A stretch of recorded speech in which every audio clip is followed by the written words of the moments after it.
wanna touch your life. I wanna be the change. I'm gonna shine my light. I'm gonna make a difference. Touch your life. Be the change. Shine my light and make a difference. You're the one to make the world a much better place. You're the one. You're the one. Touching lives. Good evening and welcome. My name is Michelle Dede. Welcome to Airtel Touching Lives. Airtel Touching Lives is making an impact by continually supporting various causes in Nigeria. Over the last 6 seasons, we have impacted the lives of millions of Nigerians, and we're committed to giving back to make Nigeria a better country. The initiatives Airtel Touching Lives gets involved in are broad and varied, but always have our purpose in mind: to give and expect nothing in return. Such an incredible initiative. Let's see how we help communities this week. Touching lives. This week on Airtel Touching Lives, we pay a visit to the Presbyterian Primary School, Ediba Abi, Cross River State, and St. John's Primary School, Ijebu-Igbo, Ogun State. These are 2 of the schools that Airtel Touching Lives has assisted in their Adopt a School program. Airtel's intervention has made such a big impact to the lives of the school children in these schools. It's so exciting. And in our new story, we visit a young man that is passionate about education. Chinedu Mogbo is the founder of Green Fingers Wildlife Sanctuary that is making a difference in both wildlife conservation and recycling of waste material that's used to create fashion garments. Extremely innovative. Let's get on with the show. Touching lives. Airtel company have tried by making the place to be wired, and there are fans in the classroom, but there is no generator to really help the school to move forward in terms of electricity. Airtel is going to be refurbishing the existing school structure and the classrooms as well. They'll be installing new toilets and water borehole with the facilities that the borehole needs. They'll also be providing a generator to power the borehole. Thank you very much. We appreciate your effort. Thank you. Touching lives. Without toilet, I find it difficult to hold any teacher back while taking permission to go home during school hours to go and ease themselves. But the most pathetic thing is that, a teacher to about 35 learners, the period whereby they will have to go to their various rooms, the children will be left uncatered for. Airtel, is so excited to be part of your school's history. And they want to refurbish the existing school structure and classrooms. They're going to install new toilets and water with the borehole, and they're going to install a generator to power the borehole. Touching lives. Tonight, we look at how the help we gave to these schools has touched and changed their lives forever. Airtel Touching Life in PCN to Ediba is a great joy to the school and even the entire community, because the school, for the past years, the school was not this way. I came and met the school without borehole, but Airtel came in and some borehole for the school. Recently, Airtel came in and fixed about 6 water system room toilets still for the school, and also gave the school a standard generator, ceiling fan, which is now making the light, electricity to be steady in the school. No children learn from what they see or they saw. They came and gave some of these storybooks. And when the children also, so many of them are attracted to the pictures and the stories, and it makes them to take time, longer time to read as before. Well, I will say to Airtel Touching Life a big thank you for their level of good plans for the leaders of tomorrow, because what they are doing to the children of this school and the entire community is what will speak and continue speaking for the Airtel even tomorrow and even years to come. Touching lives. My name is Mrs. Bada Fumilola Olubunmi, the head teacher of St. John's African Church Primary School, Ijebu-Igbo in Ogun State. When the school received the prizes, that is the construction of a toilet for teachers, provision of a generating plant, having borehole in accompany with the one that was existing. The very new one was constructed again. And then new board, the signpost of the school was renewed also. And a hall that is hosting 2 classes of primary 5 and 6 were reconstructed. So for this, it has brought a great change to the development of the school, both morally and in every ramification. The revamp make learning very, very easy for the learners because they are able to sit comfortably. The ventilation, fans were placed, they have light. So definitely, what else do we expect than for them to have a very good teaching and learning system? But for Airtel to complement the effort of government, I give kudos to them. And this have brought a very great change into the education system.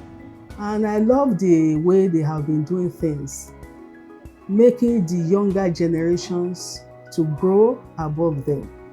Because when we empower small children, definitely we are empowering a nation. And I pray to them that God Almighty will give them more wisdom and understanding to be able to do more. So thank you, Airtel. I so much appreciate you, and God Almighty will be with you. Thank you very much, and God bless you. Touching lives. I can see how excited and thankful the teachers are to get those materials from the Airtel Touching Lives team. Stay with us because right after the break, we'll see how a young man is making a difference in wildlife conservation and using trash to create fashion. We have such an industrious group of people in Nigeria. I can't wait to find out more about the story. To join the conversation and interact with tonight's show, you can visit us on our social media handles. You'll find us on Facebook, Twitter, and Instagram. Touching lives. Welcome back to Airtel Touching Lives. Tonight, we deal with 2 topics intertwined into one. Wildlife conservation in Nigeria is protected by law. However, despite these efforts, wildlife conservation still faces several challenges, including habitat loss, poaching, and inadequate funding for the conservation efforts. To address these challenges, there is need for increased public awareness about the importance of wildlife conservation, as well as increased government funding for the conservation efforts. Green Fingers Wildlife Sanctuary started as a means to bring people closer to nature, conserve wildlife species, and to equip the future generation with the skills for wildlife conservation and sustenance. Let's take a look at the story. Growing up, I was not very keen on video games and things, so I'd rather spend my time outdoors. And for every opportunity I get, find one animal and bring it back home. And I always persuaded my parents to always get me pets, whatever it could be. So if it's chickens, I would treat them as pets rather than food. And I would give every chicken a name and tell people that, oh, these ones are not for food. This one has a story. This is the story of this one. This is the mother to this one. And this was how the flare actually burned. My name is Chinedu Mogbo, and I am an educationist as well as a wildlife conservationist. In 2012, after I had finished my university degrees and the flare was still there, I started working here. I teach biology, sciences, and I noticed my time after work was not really, for me, it was not a fruitful kind of thing. So I felt I need to continue what I had always loved doing. So what I did was that I approached the school. They had a space that was quite bushy, swampy terrain, and I told them that I have an idea. Let me see how it works. So I started collecting birds and bringing in birds from different parts of Lagos. When I got my first salary from the school, I just took everything. I went to buy wood and net and everything to build these cages. And they were always questioning, why am I doing that? I'm going to get hungry. And I can remember after we've collected quite a number of birds, then we come up one day and we lost all of them to rats. So, I mean, this was the first major setback I had never thought I'd encounter. That process continued with a lot of lessons in the process. Then we started working with other kinds of mammals. I started working with reptiles. Then I started working with bigger animals and bigger birds. I started incorporating my lessons with those animals. So I would bring my students, they would leave the classroom, they would come over there, they would get to see things that normally they would never see anywhere in any book. It made learning fun. It gave them another avenue to see how learning can actually take place, not just in the regular classroom. My students get in contact with wildlife. They meet the animals, they know what is actually happening to them, they relate with them. So it's fun having kids and students go just to observe the animals. I really love the dogs in the farm and also the monkeys. The reason why I love the dogs so much is because they are able to sense someone's emotions and then they're able to reciprocate. So if I show them love, they're able to love me back. It now is a place where we would go out and look for animals that are in places where the animal is just about to be boiled or killed or slaughtered. So we get there on time, get these animals out of there and come and give them a home, basically. Some of these animals, after some time here, they go back into forests, protected forest spaces. So that place actually now became the Greenfingers Wildlife Sanctuary after we registered it as an NGO. That process of working with different kinds of animals taught me a lot about the wildlife of Nigeria. I discovered that in Nigeria, we only have certain kind of animals that can never be found in any other part of the world. But unfortunately, we are eating all of them into extinction. Nigeria has a whole lot of problems when it comes to conservation. Places like wet markets should not even exist in the first place in Nigeria. You have the wildlife markets and the traditional markets that sell these endangered species that are protected under the law also. But they are there being sold openly on the tables and nothing is being done about it. And then to our normal humans, you will see some of them come inside, and when they spot an animal, they'll be like, this is meant to be in my pot. Not so many people are educated about the conservation aspect of all these animals. They do not really know the vital role of these animals in our world today. They just believe that they are something you can get in the bush, kill, and eat. Then we have wildlife trafficking. Wildlife trafficking involves basically taking animals from the Nigerian wild by anybody and exporting them to other countries for money. With the African grey parrots, one of the most intelligent parrots we have here in Africa, here in Nigeria. So they are harvested in numbers and being taken out. Now, the government doesn't have those facilities, should have those facilities to be able to take these birds once they've been seized from the trade. All right, the birds have to be rehabilitated. So at the Greenfingers Wildlife Sanctuary, we have different kinds of enclosures that help house some of these animals that have been rescued. Aviaries, pens, smaller cages, vivariums, and to have nurseries that cater to a lot of babies, young animals that we have to actually practically hand raise them up until they get to the point where they're able to take care of themselves. I've learned to love all the animals that I used to be scared of before, like the ball python, the chameleons, the pangolins, Poto, my friend, the crocodiles, and wild cats. So I'm okay with them now. I love them so much. I think one of Nigeria's major problems is pollution. Especially here in Lagos, we see pollution everywhere. And we decided that because we know that this pollution also affects wildlife, we decided that why don't we start involving these young people, these children, in trying to curb that menace.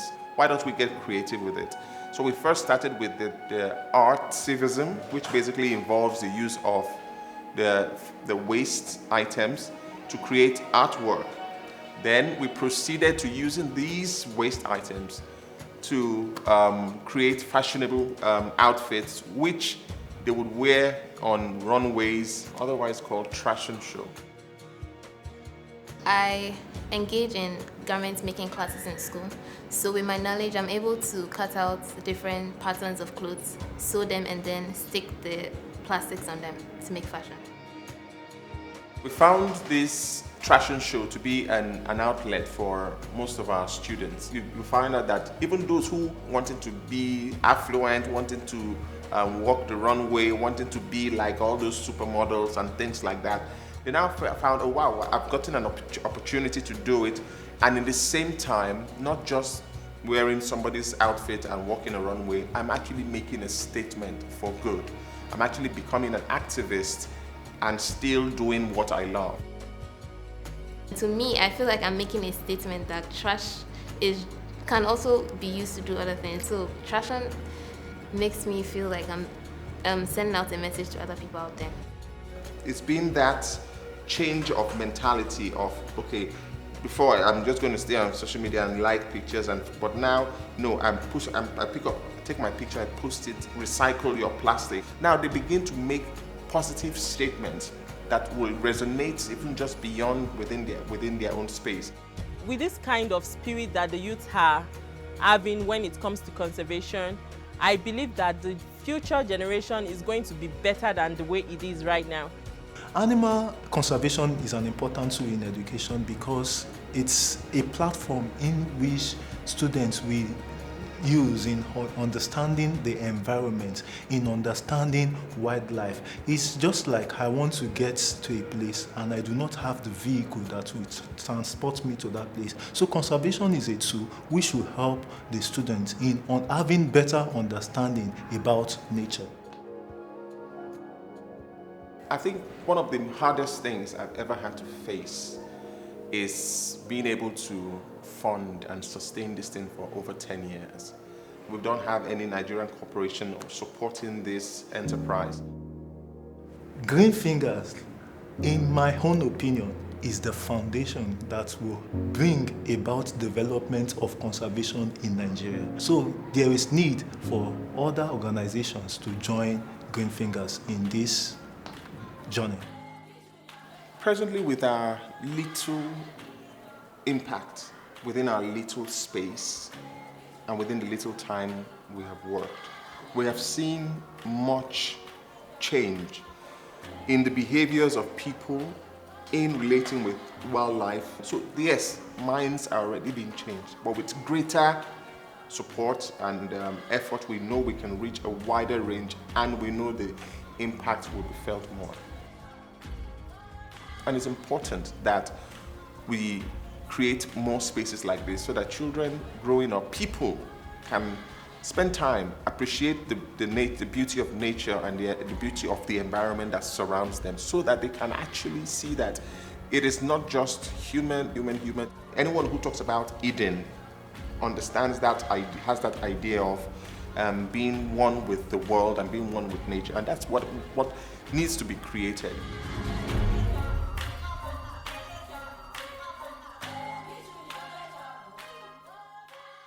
Such an innovative project combining both wildlife conservation and waste management. Stay with us. After the break, we'll be talking to Chinedu Mogbo about his amazing efforts in the conservation space.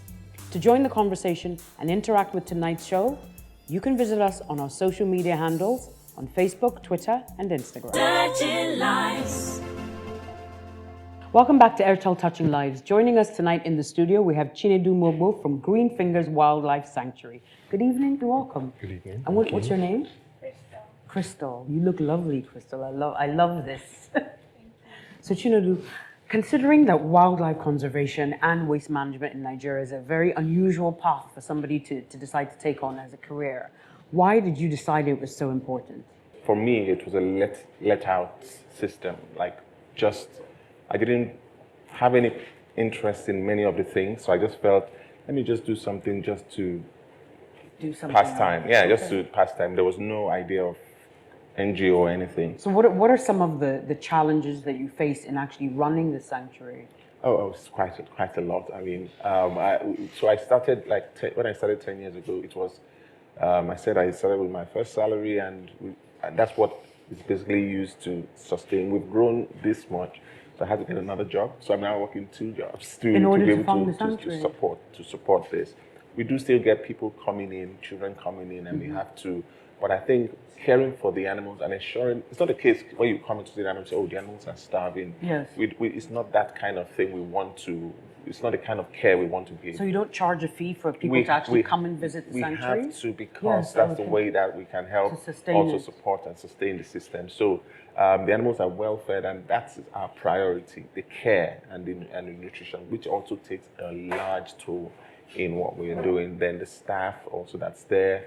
So these are the things. And also we want to work with students from universities that would have to come in, IT students, zoology, veterinary medicine, and every wildlife related course in the university. So they can actually see what they've been studying. And actually get a hands-on. But it's because it's been sad what we've seen so far. We've had a few come in, and it's shocking to see that many of these students don't even know anything. They've never seen anything before, an animal, a real life animal or whatever. Yes. They said they only tell us it's there, but they never got to see it. We're going to talk a little bit about the fashion aspect of it with your waste management.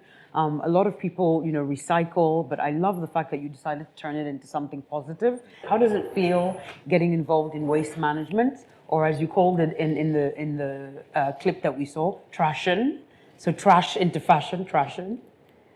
Oh, it feels good. Yeah, actually. Because when we first started the trashing show, a lot of people, it was a strange idea. I mean, who sends children to school and the next thing they are walking a runway? I mean, it was really strange. But when all of them, when they started seeing that, oh, come, this is something we see in Paris and see in all those kind of fashion shows. And this is us actually doing this. I mean, it was a turning point for many of them. The girls loved it. Even the boys also want to take part in it. So we started thinking about how, but really for us, it's the process. Because the process starts by them getting involved in community service. So they come around, clean estates, clean the communities, go to the beach, do a beach cleanup. All of their garments are made with trash that they've collected they themselves. Have collected. That's amazing. So they clean the beach. We gather this plastic, we bring it back to the sanctuary. There's a process of cleaning up, washing, cutting.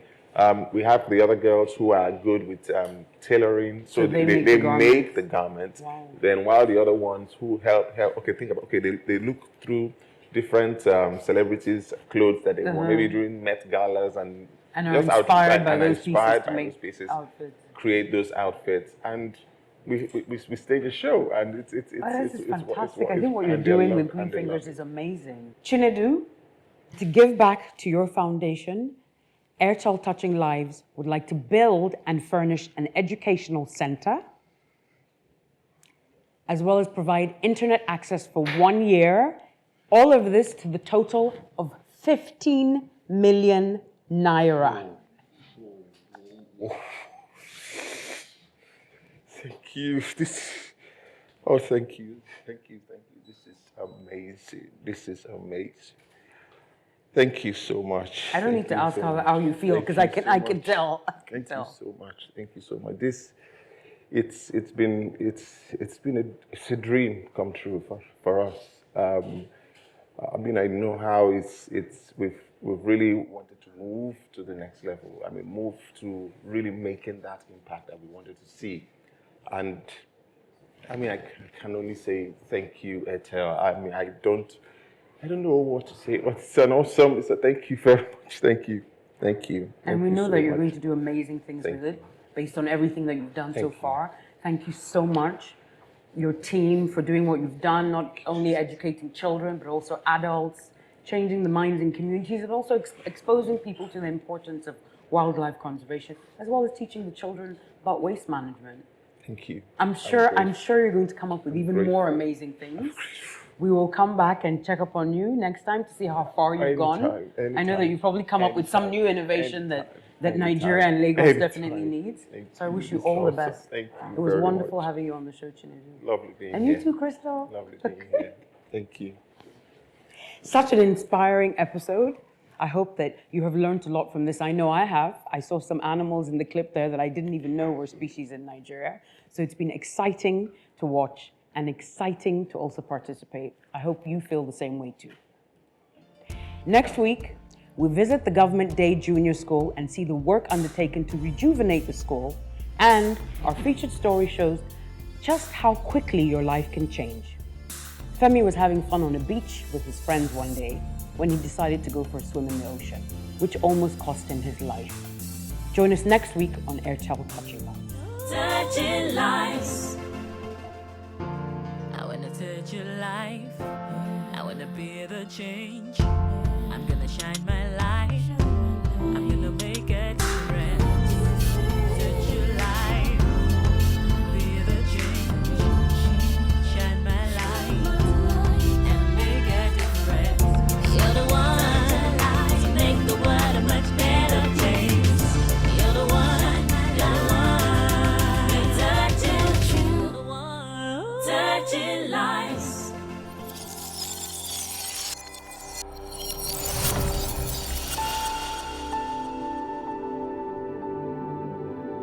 Airtel, a reason to imagine.